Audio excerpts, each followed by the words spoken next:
wanted to start off with what I think is one of your most powerful posts and wanted to chat about this idea of embracing your identity at work.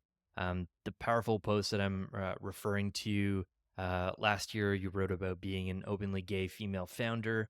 I would love for you to just like talk to the listeners about this turning point that encouraged you to embrace your identity fully in the professional world, and for someone reading your post or listening to the show right now and they're feeling inspired to start embracing their full selves at work, what would be your first piece of advice for them?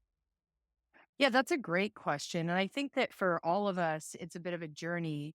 I guess, especially then when we add on categories where we might feel mm, maybe not necessarily discriminated against, but like whatever that piece of our identity is that, like, oh, does this hold me back or does this count people to roll me out? And so the more layers of that you have, oftentimes the harder it can be to really embrace things, right? And so it's like I choose to have a lot of tattoos. And so like that's one thing I have to embrace.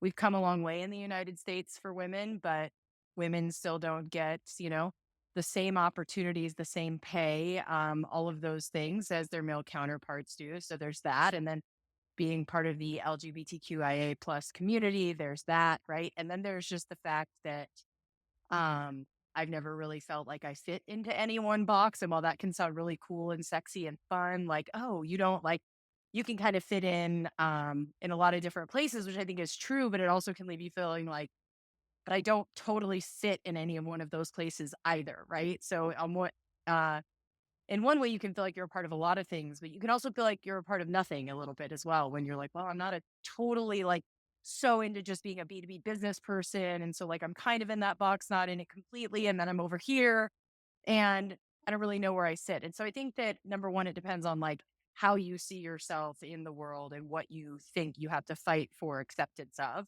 And that varies obviously by people's experiences as well, in addition to the things that they predict that people would judge them for.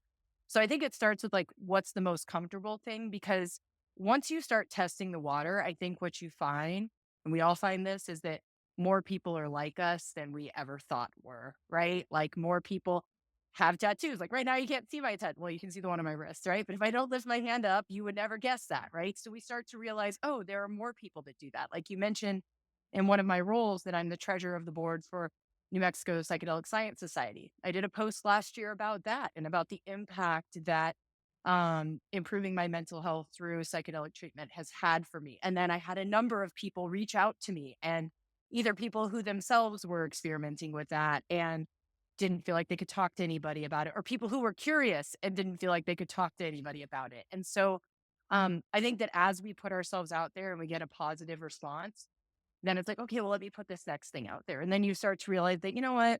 Most people are pretty decent and they'll take me, for who I am. And if they won't, then, you know, probably weren't going to win that person over anyhow. So I think it is just kind of like step by step by step leaning into it. But it did take time. Like when I was before the pandemic, we had been virtual and remote and digital nomading forever, but people didn't take it seriously. Right. So, I mean, even the Right. pandemic, while it was awful in 99.9% of ways, it really did, right, for all of us in the workspace, whether we're a business owner or an employee. I think it helped to humanize how our lives are. And for me, it definitely legitimized the, different locations. Cause sometimes I'd be like, okay, I'm in Thailand right now. How can I not make it look like it's nighttime on this call that's at like 9 a.m. Central Time? Like, how can I, so I don't have to have the conversation with somebody about like, yes, I can do my job from Thailand because Thailand has internet, Thailand has desks, it has food and water, it has all the same things I need to be Mhm. productive in the United States. It has all of those, except, might have higher quality food, depending on your opinions on that. Easier access to fruit and vegetables. So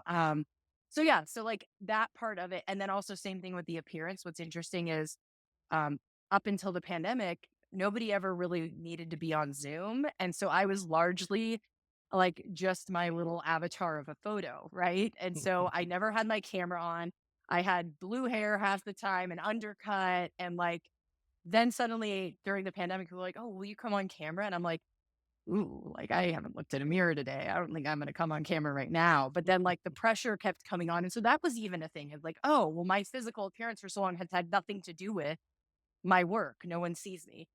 Now I've got to be seen. And that was a whole process of like, oh, like I don't really do the whole professional thing. How do I come into this? Where do I fit into that? And part of that too is learning where to flex. The last thing I'll say on this, 'cause I know we're not just talking about how we show up, but I think it's really important how we feel to do our best work. My therapist talks to me about like the Venn diagram of like our professional self and our personal self.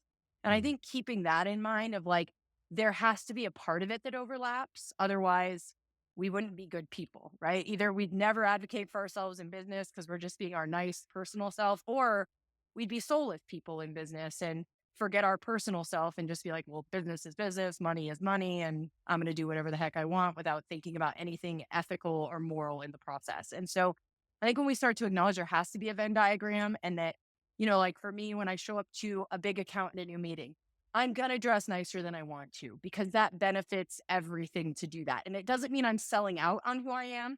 It just means that in that room, like they're just getting to know me. Let me not distract them with tattoos or whatever else about myself that might cause them to be like, oh, well, I'm not. And I don't think people should question about tattoos, right? But I do think that it does still happen. So it's like, in that room, what am I going to do this moment? And then over time, introducing people to more of like, here is the totality of who I am and getting to see more of that. So it's a long answer to that, but hopefully, hopefully answered the question.